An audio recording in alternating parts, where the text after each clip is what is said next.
Breaking news! The week is passing by in the blink of an eye, and some information has generated a lot of discussion in the last few hours. I'm going to be very objective in today's video, and I want to hear your opinion at the end. Well, there's been some very controversial talk behind the scenes about a possible trade involving TJ Watt and Terry McLaurin, and I don't know if this will be good for our team. If you think the Steelers should keep TJ Watt, hit the like button. If you think they should trade Terry McLaurin, comment like this: I support this trade. Well, now I'm going to tell you what's really going on and where this bombshell came from. It all started with a bombshell suggestion from Fox Sports analyst David Hellman, who suggested that the Pittsburgh Steelers should trade none other than TJ Watt for wide receiver Terry McLaurin from the Washington Commanders. Yes, you heard right. TJ Watt, arguably the best defensive player in the entire NFL, being traded for a top-tier wide receiver. Let's be clear. Hellman's logic? Washington could clear cap space and sign a generational pass rusher like Watt to bolster Dan Quinn's defense. With McLaurin gone,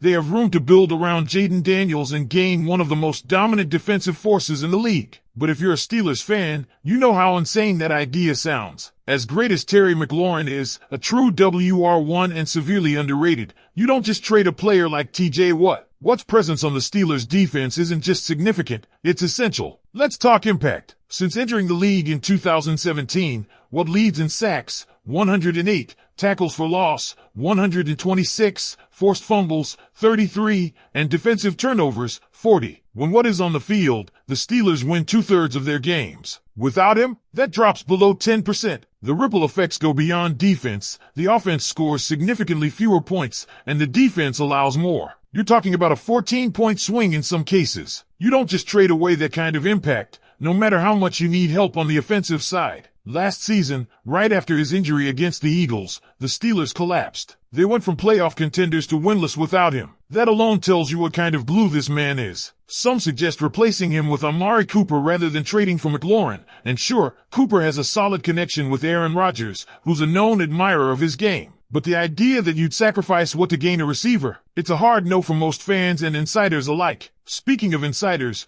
Mark Kabley from the Pat McAfee Show doubled down on this sentiment. He insists that if the Steelers can't land Amari Cooper, they'll roll with what they've got in the receiver room. Forget names like Chris Olave, Keenan Allen, or Gabe Davis, they're off the radar. Kabley believes it's either Cooper or bust, and if it's bust, the Steelers are putting their chips on their current roster. And that brings us to Roman Wilson. The Steelers' confidence in him is growing by the day. You might be asking, can he be the WR2 this team needs? The coaching staff seems to think so. The offense is shaping up with DK Metcalf as the alpha WR1, Calvin Austin III as the electric deep threat, and Roman Wilson potentially stepping into that second wide receiver role. Why? Because Arthur Smith's offense demands a WR2 who can block, and Roman, unlike Calvin, has the physicality and mindset for it. Roman Wilson, despite his limited role last year, is known for his tenacity and blocking ability, which made him a standout at Michigan. At 185 pounds, he's no giant, but he's gritty and strong, 20 pounds heavier than Austin,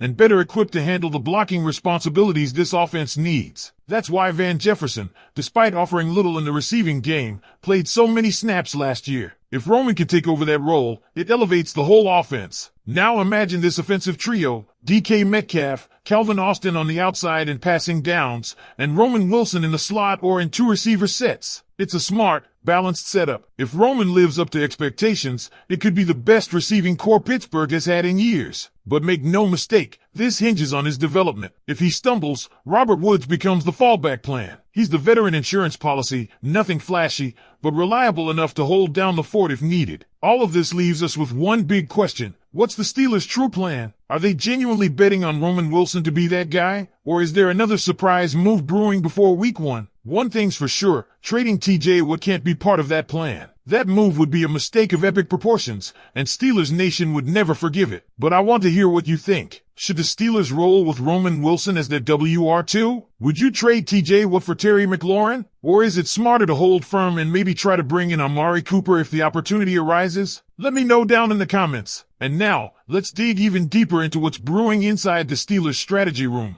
because while the Watt-McLaurin trade rumor made waves, the real storyline this offseason might just be hidden in plain sight. A calculated silence from the front office that speaks volumes about their intentions. Let's talk about Roman Wilson again, because it's clear, whether by choice or necessity, the Steelers are pushing all their chips to the center of the table with this guy. This isn't just about plugging a hole. It's about grooming someone they truly believe can be a long-term starter. Arthur Smith, known for his physical, scheme-oriented offenses, needs players who don't just make catches but who win off the line, sell blocks, and stay physical through the play. Roman Wilson fits that mold. He might not be flashy in the same way other young wideouts are, but his fundamentals are airtight. He was a technician at Michigan, someone who ran crisp routes, made contested catches, and took pride in the dirty work that most young receivers shy away from. The Steelers love that. They always have. This might also explain why the team has been relatively quiet in the wide receiver market despite confirmed reports of calls made to teams like the Saints for Chris Olave, the Packers for Romeo Doubs and Dontavian Wicks, and Tampa Bay for Trey Palmer. They even brought Gabe Davis in for a free agency visit. These aren't random calls, they're due diligence. But notice something, none of these discussions moved beyond the inquiry stage. Why? Because those moves would have been about finding a complementary receiver, not a savior. The Steelers already believe they've got their man in Roman. And if they're wrong, that's where Robert Woods steps in,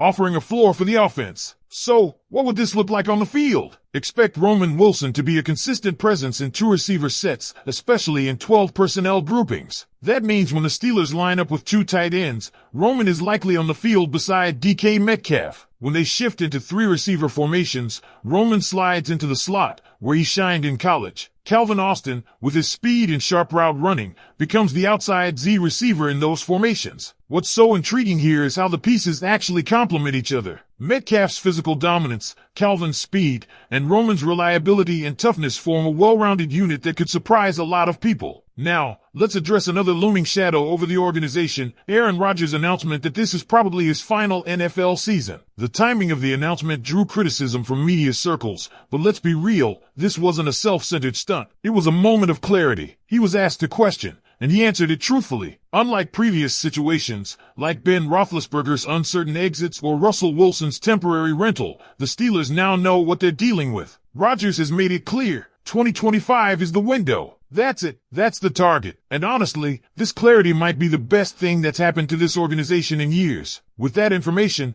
the front office can plan properly. They know that if the Rodgers experiment doesn't result in a Lombardi trophy this season, they need to be ready to make bold moves next year. Whether that's moving up in the draft for a top quarterback prospect or reloading with veteran leadership, the time for guesswork is over. This is a one-year sprint with a future-minded fallback. This season is a story already filled with fire, and we haven't even kicked off yet. But I want to know, what do you think? Is this receiving group enough to push Pittsburgh over the edge? Can Roman Wilson be that guy? Or should the front office still be making calls for veteran help? And will Aaron Rodgers actually hang it up for good at the end of this season? Or is there one more run left in the tank if things go right? Let me know your thoughts down in the comments, and if you've made it this far, you're a real one. Don't forget to subscribe and turn on notifications because we've got more breaking Steelers news coming your way, exclusive updates, trade rumors, and everything you need to know before week 1. Stay locked in, Steelers Nation. More big-time updates are just around the corner.